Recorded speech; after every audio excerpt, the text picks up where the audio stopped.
Dia menantang 250 Nabi Baal. Dan dia berkata, kalau memang Baal itu Allah, kalau memang Baal itu real, buktikan. Ayo kita demonstrasikan. Kita buat satu mesbah.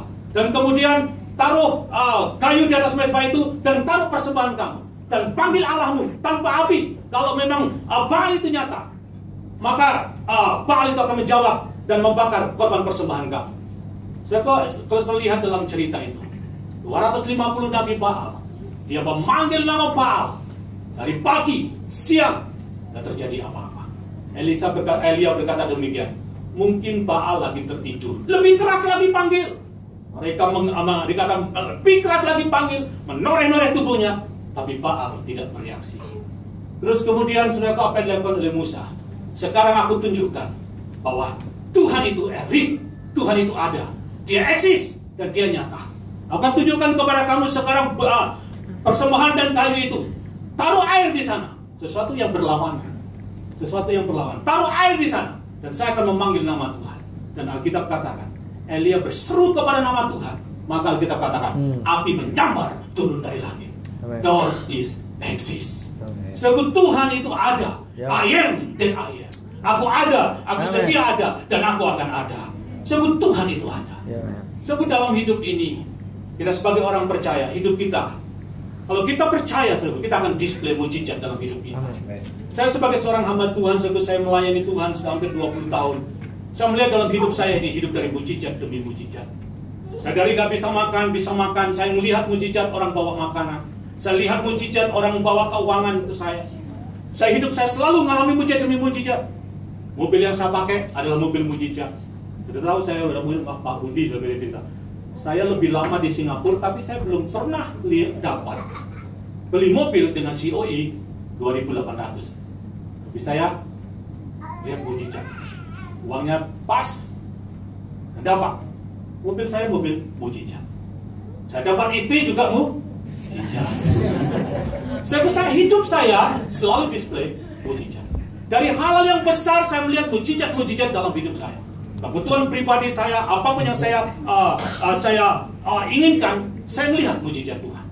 Saya beberapa hari lalu, saya cerita sedikit sesuatu yang simple, bahwa Tuhan masih kerjakan, lakukan mujizat dan Tuhan dengar doa.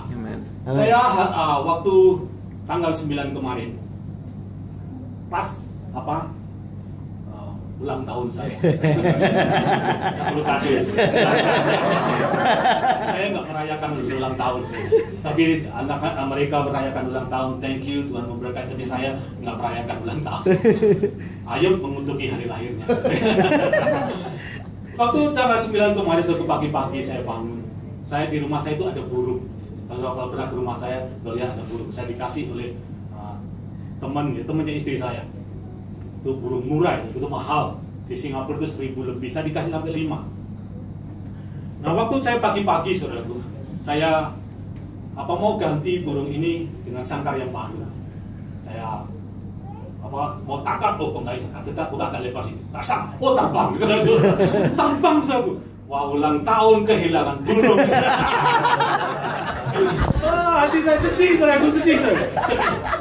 Saya susah tuh, wah. Burungnya terbang gitu. Jadi keluar dari sana terbang. Tapi kebetulan di atas itu ada kaca, jadi dia tabrak kaca itu. Terus kemudian dia nggak terbang jauh, akhirnya dia bertengger di satu kabel, Wah, saya kalau burung terbang pasti lari jauh. Wah, saya susah. Wah, gimana caranya? Kalau saya di situ pasti dia akan terbang. Saya masuk, saya doa dalam roh. Saya berdoa, saya bilang sama Tuhan, boleh enggak kado ulang tahun Tuhan? Berikan burung ini tak pergi tapi kembali Tuhan. Itu sesuatu yang impossible, sesuatu yang nggak mungkin. Kalau mungkin burung merpati sudah gue bisa. Kalau burung merpati itu dulu, tapi murai itu impossible. Coba kalau sudah punya murai, lepaskan. Saya berdoa sama Tuhan.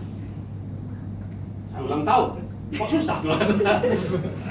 Sekarang saya minta Tuhan, kasih saya kado ini. Ini saja, saya minta burung ini kembali. Wah, saya tunggu, mestinya saya pergi, tapi saya tunggu. Wah, duduk di kursi saya lama dulu, kira-kira setengah jam dulu. Wah, Tuhan, wah burung ini nggak terbang dan burung ini kembali. Saya tunggu. sangkar tak buka. Saya tunggu sambil berdoa, mungkin dia bisa masuk. Nggak masuk. Wah, saya berdoa lebih kencang. Tuhan, saya minta. Ini karena burung ini sudah mulai pandai, sudah mulai beruji. Saya suka burung ini. Terus saya berdoa. Terus Tuhan kasih hikmat saya ini. Kamu keluar sebentar. Saya keluar, saya lihat burung ini. Dia main sama burung yang lainnya itu. Burung satu ya. Dia main di situ. Terus Tuhan kasih. Waktu itu dia main lagi serius. Kamu tangkap. Wah, dia sangat tinggi gitu. Jadi dia lagi main serius. Wah, Tuhan buat burung ini nggak lihat saya. saya pelan-pelan. Wah, saya lompat, saya tangkap, dan kena. Tuhan masih jawab doa. Saya dalam hidup saya alami banyak mujizat dalam hidup ini. Dari hal-hal yang kecil, bahkan dari sampai pada hal-hal yang besar. Bahwa Tuhan itu real, Tuhan itu ada. Dikatakan barang siapa mencari Allah, dia perlu tahu bahwa Allah itu ada. Tuhan, I am that I am. Aku ada, aku sedia ada, dan aku akan selalu ada. Lalu yang kedua, kalau saya lihat dalam Ibrani pasal 11 itu, bukan hanya dia ada, tetapi dia katakan bahwa dia memberi reward kepada orang-orang yang sungguh-sungguh hati mencari Tuhan. Dikatakan barang siapa yang mencari Allah, percaya bahwa Allah itu ada, dan dia memberi upah, reward kepada orang-orang yang sungguh-sungguh mencari Tuhan. Dia nyata, dia real, dia ada. Dan bukan hanya dia real, dia ada, tapi dia memberi upah kepada orang-orang yang sungguh-sungguh mencari dia. Satu yang ingin saya katakan kepada saudara, segala sesuatu yang saudara lakukan di dalam Tuhan dan untuk Tuhan, itu tidak akan pernah sia-sia. So, mungkin pemimpin saudara mengabaikannya, atau orang lain acuh dengan hal itu, atau mungkin saudara sendiri sudah melupakannya. Tetapi segala sesuatu yang saudara lakukan di dalam Kristus dan untuk Tuhan, itu tidak akan sia-sia. Semuanya diperhitungkan dan dicatat oleh Tuhan. Saudaraku, Tuhan memberi upah kepada orang-orang yang sungguh-sungguh hati mencari Tuhan. Dalam 1 Korintus pasal yang ke-15, 58 dikatakan segala jerih lelah kita dalam Kristus tidak ada satupun yang sia-sia. Saudaraku, waktu saudara mencari Tuhan, saya mau katakan kepada saudara, kita perlu tahu bahwa ada reward. Waktu Yosafat dia mencari Tuhan, Tuhan menyatakan dirinya. Bahwa orang-orang yang bersungguh-sungguh hati mencari Tuhan, maka Tuhan akan memberikan reward kepada kita. Dalam Matius pasal 6 ayat 33, itu ayat yang terkenal, apa yang dikatakan Mazmur, Matius 6 ayat 33, carilah dahulu kerajaan Allah dan kebenarannya, maka semuanya akan ditambahkan. Dan saya dikatakan di situ, carilah dahulu. Jadi, saya mencari Tuhan. Kalau kita mencari Tuhan, yang ingin saya katakan kepada saudara, maka yang lain yang kita perlukan, itu Tuhan akan memenuhinya. Jadi, Tuhan memberi reward kepada orang-orang yang sungguh-sungguh mencari Tuhan. Jadi mencari Tuhan itu, saya katakan pada saudara, itu luar biasa. Kalau saudara sungguh-sungguh mencari Tuhan, saudara, ada reward dalam kita mencari Tuhan. Kalau saudara melihat di dalam Alkitab, Daud, dia dipromosikan menjadi seorang raja. Kalau saudara perhatikan, itu adalah hasil dari dia mencari Tuhan. Saya menyelidiki, saya menemukan kenapa Daud dikatakan dia seorang gembala domba. Dia dipromosikan Tuhan begitu tinggi sampai menjadi pemimpin Israel. Kalau saya baca dalam 1 Samuel pasal yang ke-16, waktu itu Saul menjadi raja atas Israel, dan Tuhan berkata kepada Samuel bahwa karena Saul melakukan satu pelanggaran yang sebenarnya dia berfungsi yang lain, akhirnya Tuhan berkata kepada Samuel bahwa aku menolak Saul untuk menjadi raja. Dan waktu Samuel mendengar bahwa Tuhan menolak Saul, hati Samuel itu gelisah. Dia karena dia sangat cinta dengan Saul, dia gundah gulana.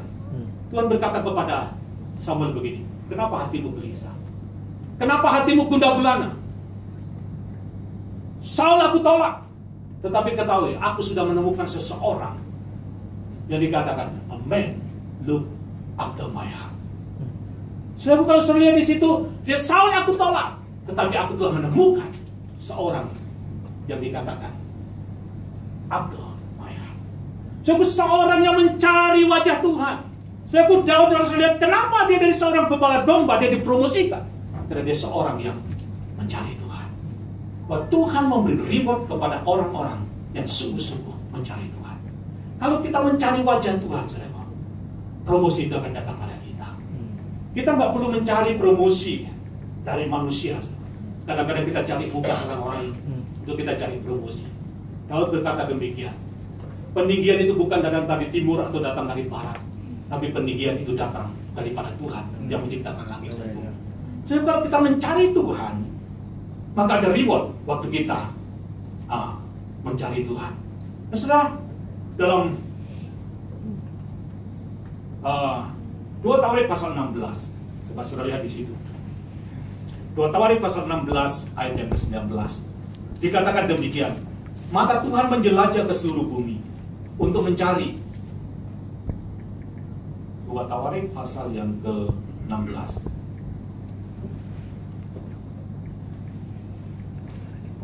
ayat yang ke-9.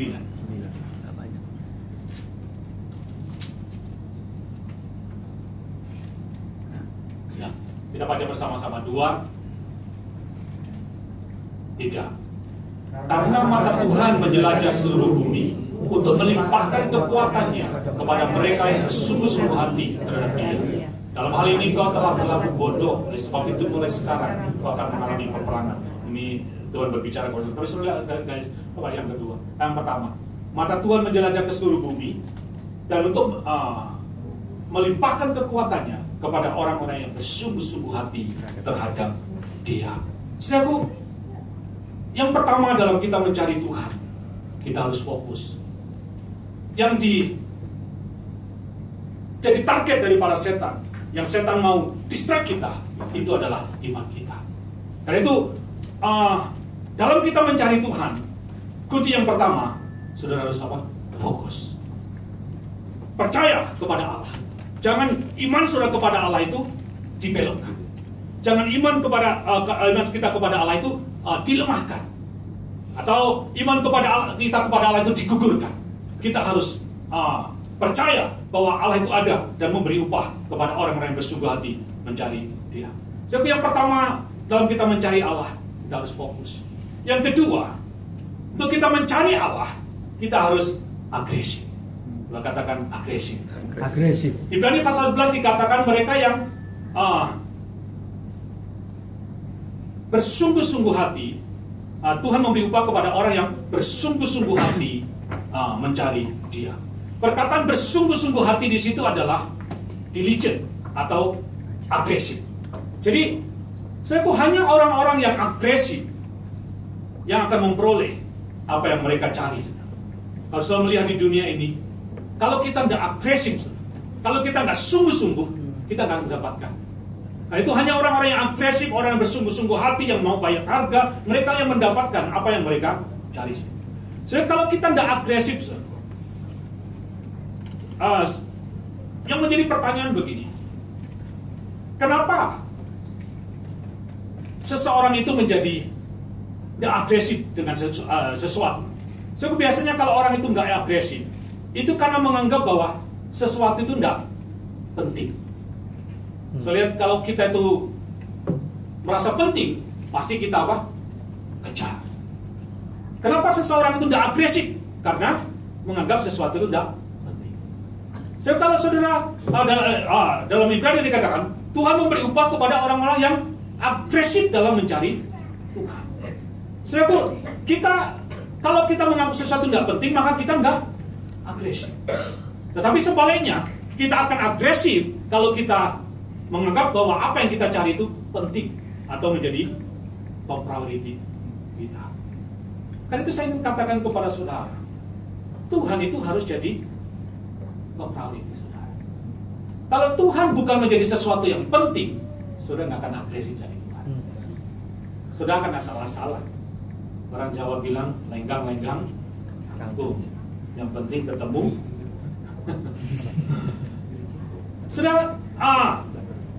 kalau kita menganggap sesuatu itu nggak penting, kita nggak akan agresif.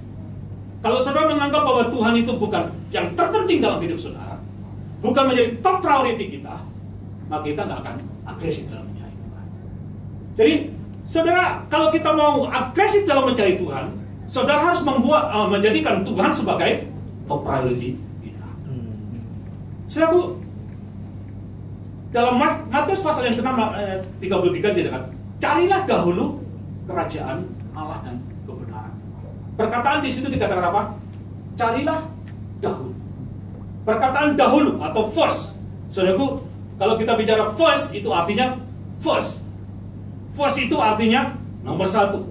First itu artinya ya on the top, yang top. Ingin saya tanyakan kepada saudara, who is the first in your life? Siapa yang paling pertama, paling penting dalam hidup saudara? Karena yang paling penting inilah yang akan kita kejar. Kalau yang paling penting dalam hidup saudara itu Jen, amin. Pasti saudara akan kejar uang itu, saudara. Saudara bisa lupa istri saudara, bisa lupa keluarga saudara, bisa lupa lupa makan, lupa waktu. Kenapa? Uang toh. Saya pernah saya punya seorang anggota jemaat. Wah, dia itu orang bilang itu maniak kerja. Istrinya bilang, pokoknya dia itu udah gak tahu waktu kalau kerja. Ya istrinya dalam hati sisi lain juga seneng suaminya kerja daripada punya suami malas. Tapi orang itu betul-betul maniak kerja. Dia lupa semuanya, sampai makan aja lupa. Jam berapa dia nggak tahu. Kalau kerja Jokowi. Tapi sekarang udah agak lenggang kangkung. Saudara, kalau kita apa yang menjadi top priority kita, itu pasti kita kejar. Kalau uang yang pertama, pasti kita kejar. Atau yang menjadi top priority kita itu karier kita, pasti kita akan kejar karier kita. Kita akan hidup dan mati jungkir balik untuk karier kita. Coba sekarang, siapa yang jadi top priority kita? Coba cek dengan hati kita. Siapa yang top priority kita? Saudaraku, kalau Tuhan jadi top priority kita, kita pasti cari Dia dengan segenap hati kita. Saudaraku, carilah dahulu kerajaan Allah dan kebenaran, maka semuanya akan ditambahkan kepada. Saudaraku, Tuhan harus jadi top priority kita. Kalau kita mau melihat semua yang lainnya itu ditambahkan. Semua yang kita cari, semua yang kita inginkan itu ditambahkan. Dan ada satu ayat dikatakan bahwa Tuhan memberikan kepada orang keinginan hati orang benar itu mendatangkan bahagia semata-mata. Nah, saudaraku, yang kita cari, yang menjadi yang paling penting itu yang akan kita kejar. Saudaraku, Paulus, dia tahu siapa yang paling penting dalam hidupnya. Kalau saya baca kitab Filipi pasal yang ketiga, kalau saya baca kitab itu, saya nggak tahan. Saya melihat Paulus. Saya lihat Paulus ini dia seorang yang sangat pandai. Dia dari kelompok Sanhedrin, ahli Farisi, ahli Taurat yang top, binaan guru besar Gamaliel. Dia sangat pandai dalam segala sesuatu. Dia tahu semua filosofi. Dia orang hebat, saudara. Tapi suatu saat, saudara, dia ditangkap Tuhan dan dia kenal Tuhan. Dia berkata demikian, apa yang tadinya aku anggap untung, apa yang tadinya aku anggap itu satu kemuliaan, tetapi ketika aku menemukan Kristus, yang lainnya itu aku anggap seperti sampah, seperti satu kerugian bagiku. Karena itu yang aku kehendaki adalah mengenal Dia dan kuasa kebangkitannya.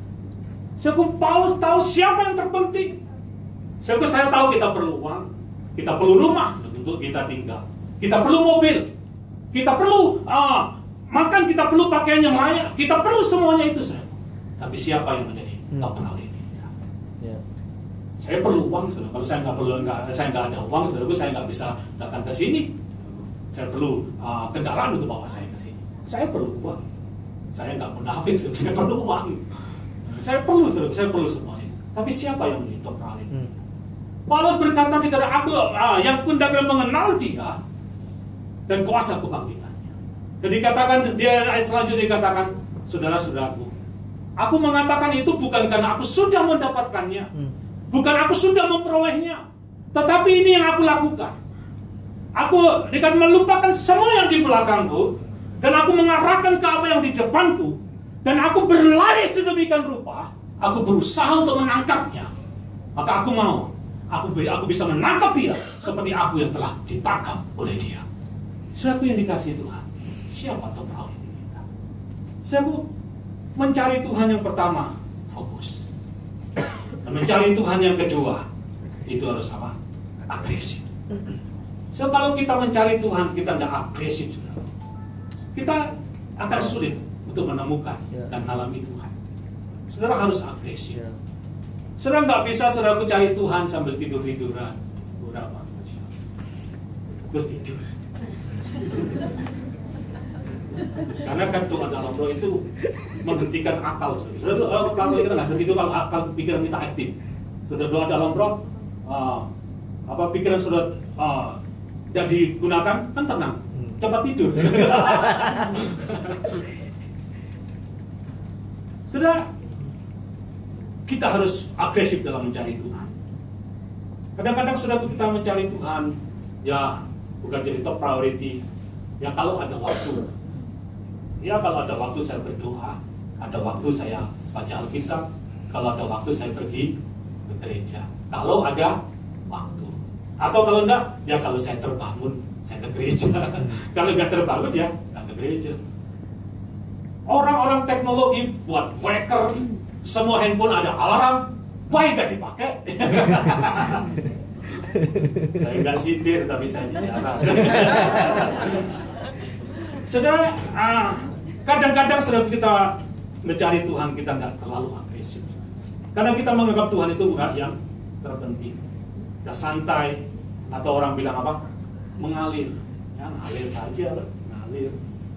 Saudara, kita harus sungguh-sungguh dalam mencari Tuhan. Dalam Yesaya dikatakan, dalam Yeremia pasal 29 dikatakan, barang siapa yang mencari aku, kalau kamu mencari aku dengan sungguh-sungguh, katakan dengan agresif, maka kamu akan menemukan aku. Amen. Saudaraku, hanya orang yang agresif yang alami Tuhan. Saudara pernah ada seseorang namanya Elisa. Elisa itu orang yang militan, yang agresif dalam ikut Tuhan. Waktu Elia berkata kepada Elisa, Elisa ikut aku, Tuhan memanggil engkau. Apa yang dilakukan oleh Elisa? Dia seorang petani, saudara. Dia punya apa? Alat pembajak dengan 6 ekor lembu. Waktu dia Elia panggil saudaraku untuk ikut dia, apa yang dilakukan oleh Elisa? Dia bakar bajaknya dan kemudian dia potong lembu, 6 ekor lembu itu dipersembahkan kepada Tuhan. Dia orang yang sangat agresif dalam ikut Tuhan. Suatu ketika Elia berkata kepada Elisa begini, Elisa, saya ini akan pergi. Karena Tuhan katakan waktu saya sudah cukup, saya akan pergi. Apakah yang kamu inginkan daripadaku? Wah, dia spontan, dia berkata, aku mau 2 kali lipat roh yang ada pada kamu. Terus Elia berkata begini, wah, yang kamu minta itu sangat sulit dan itu tidak mungkin. Ditinggal Elia. Terus dia pergi ke satu tempat, Betel. Terus orang-orang berkata, Elia itu akan diangkat Tuhan. Kamu akan ditinggal. Jangan ikut terus, dia sudah berhenti. Elisa berkata, "Dah, saya akan pergi bersama-sama dengan dia." Terus Elia sendiri juga berkata, "Elia, kamu tinggal di sini. Saya akan pergi ke sana." Dia berkata, "Saya nggak akan pergi. Saya akan bersama-sama." Di Betel, melalui sungai Yordan. Saudaraku, dia tidak menyerah. Tapi suatu saat Elisa juga berkata yang terakhir, dia berkata begini, "Elisa, saya akan pergi. Kamu tinggal di sini. Saya akan menyeberang sungai Yordan ini." Terus dia berkata kepada, "Saya nggak akan pergi sebelum kau memberikan kepadaku 2 kali lipat dari roh yang ada pada kamu."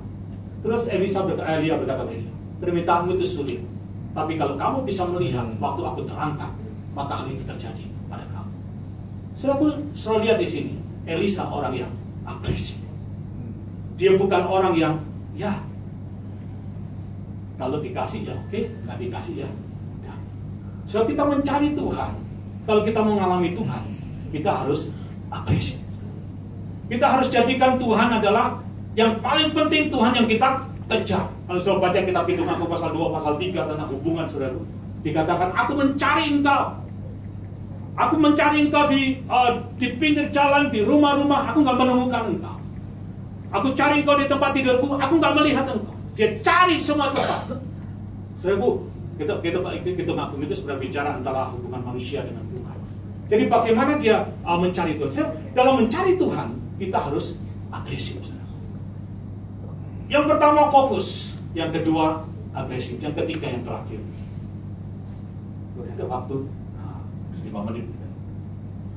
Yang ketiga yang terakhir fokus, agresif. Yang ketiga dalam mencari Tuhan yang kita perlukan itu adalah time, waktu. Saudaraku, dalam mencari Tuhan itu inquire waktu. Waktu itu sangat demand dalam kita mencari Tuhan. Kalau kita mencari sesuatu, itu memerlukan waktu. Kita nggak bisa menentukan batasan waktu dalam satu pencarian. Mungkin saudara bisa, kalau mencari sesuatu, saudara deadline. Dalam 1 jam kalau nggak, 1 jam selesai. Saudaraku, saudara dalam mencari sesuatu, saudara nggak bisa deadline. Kalau saudara deadline, bisa dapat, bisa tidak. Tapi kalau kita mencari, saudaraku, waktu itu sangat diperlukan.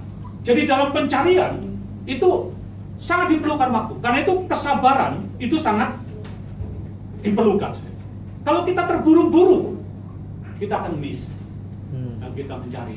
Karena itu dalam mencari Tuhan itu, waktu itu sangat diperlukan. Kalau saya mau katakan pada saudara, semakin banyak waktu yang kita sediakan, semakin besar kesempatan kita untuk menemukan. Karena itu dalam mencari Tuhan, waktu itu sangat berperan. Waktu itu sangat kita perlukan, saudara. Jadi mencari wajah Tuhan, sudah waktu itu berperan. Karena itu kita harus memberikan waktu yang cukup dalam persekutuan kita dengan Tuhan. Jadi seringkali kita mencari Tuhan, tapi kita nggak spend time dengan Tuhan, nggak memberikan waktu yang cukup dengan Tuhan. Kadang-kadang kita keburu-buru. Nah itu ada yang bilang kalau doa, ya bangun tidur, mandi, terus apa? Tuhan terima kasih, bagaimana kita bisa mengalami Tuhan? Kita nggak bisa terburu-buru dalam mencari Tuhan atau tergesa-gesa.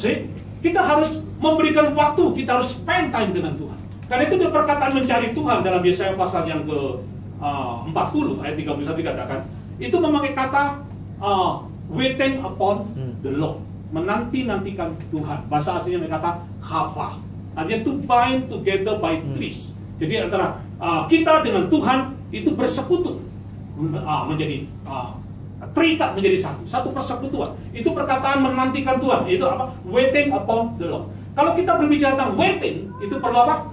Waktu. Jadi mencari Tuhan itu require waktu. Saudara nggak bisa mencari Tuhan dengan tergesa-gesa, dengan terburu-buru, dengan tidak memberikan satu priority. Saudara harus berikan waktu dalam kita apa? Mencari Tuhan. Saudaraku, kita perlukan waktu. Dalam Mazmur pasal 5 ayat yang kedua dikatakan begini, pada waktu pagi aku mengatur persembahan bagimu, dan dikatakan apa? Aku menunggu. Jadi mencari Tuhan itu menunggu. Apa yang kita tunggu? Kalau saya lihat dalam Mazmur pasal 130 dikatakan, aku mencari wajahmu dan aku menunggu firman-Mu, Tuhan. Jadi waktu saudara mencari Tuhan, kita spend time dengan Tuhan, kita berikan waktu pada Tuhan. Waktu kita dalam penungguan itu yang kita tunggu adalah Tuhan berbicara kepada kita. Karena itu, ini yang kita perlukan. Satu inspirasi, satu pewahyuan, itu yang kita tunggu. Karena itu dalam mencari Tuhan, saudaraku, bukan hanya kita yang berbicara kepada Tuhan, tapi kita perlu izinkan, kita perlu nantikan sampai Tuhan berbicara kepada kita. Jadi, ini yang kita perlukan dalam mencari Tuhan. Jadi, mencari Tuhan, itu require waktu. Orang Muslim mencari Tuhan, mereka punya 5 waktu. Subuh, siang, gitu ya, asar, maghrib, isya. 5 kali Muslim. Orang Yahudi berapa kali? 3 kali. Dari Daniel dikatakan dia 3 kali dia mencari wajah Tuhan, pagi, siang, malam. Orang Yahudi 3 kali, Muslim 5 kali. Orang Kristen Yang rohani bilang setiap saat. Jailah. So rohani betul. Saudaraku, waktu itu sangat diperlukan dalam kita mencari Tuhan. Memang di dalam Alkitab, saudaraku, Tuhan Yesus tidak pernah menjelaskan berapa lama dan kapan kita mencari Tuhan. Karena dalam mencari Tuhan itu bukan kewajiban agama, tapi satu hubungan. Hubungan itu tidak ditentukan waktunya, tapi yang diperlukan adalah kualitinya. Karena mencari Tuhan itu adalah satu hubungan. Betul. Nah, kalau di dalam Alkitab, karena itu yang sangat diperlukan adalah kualitas waktu, frekuensinya, kualitinya, itu yang diperlukan. Nah, di dalam Alkitab kalau saudara lihat, contohnya dalam Yesus mencari Tuhan, dikatakan kalau saudara baca kitab Markus dikatakan pada waktu pagi-pagi benar dia berdoa kepada Bapaknya. Jadi katakan apa? Pagi-pagi benar. Suatu saat dalam kitab Lukas dikatakan semalam-malaman dia berdoa kepada Bapaknya.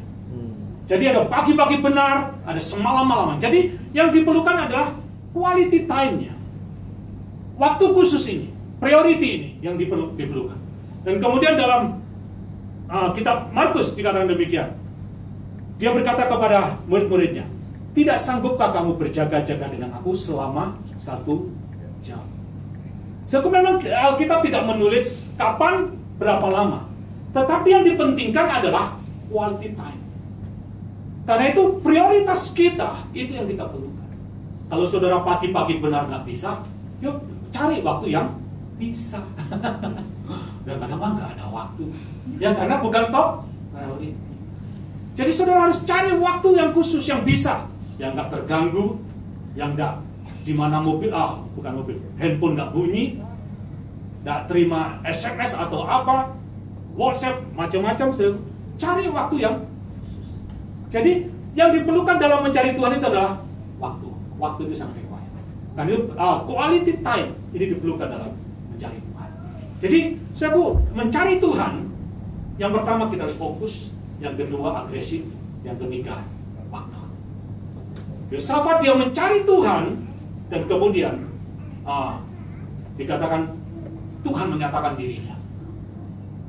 Tuhan mewahyukan dirinya, dikatakan bahwa yang berperang bagi jangan takut karena yang berperang bagi kamu itu adalah Allah.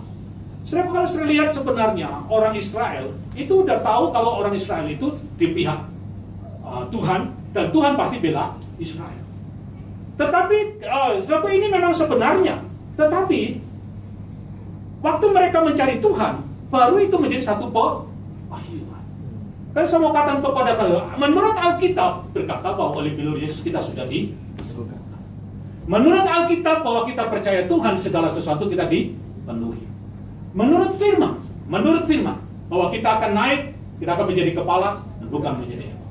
Itu menurut firman logos. Tapi bagaimana itu menjadi rema bagi saudara? Karena itu saudara, ini hanya terjadi ketika saudara punya personal relationship sama dia. Waktu saudara bangun hubungan dengan Tuhan, cari wajah Tuhan, dan Tuhan berbicara kepada saudara. Aku sudah mati, bila-bilurku, kamu sudah sembuh. Waktu itu jadi rema saudaraku. Iman saudara hidup. Dan dikatakan, nothing is impossible bagi orang yang percaya. Nah, saya mau katakan kepada saudara, orang yang mencari Tuhan, maka pewahyuan itu akan turun. Revelation adalah result dari personal relationship dapat kita.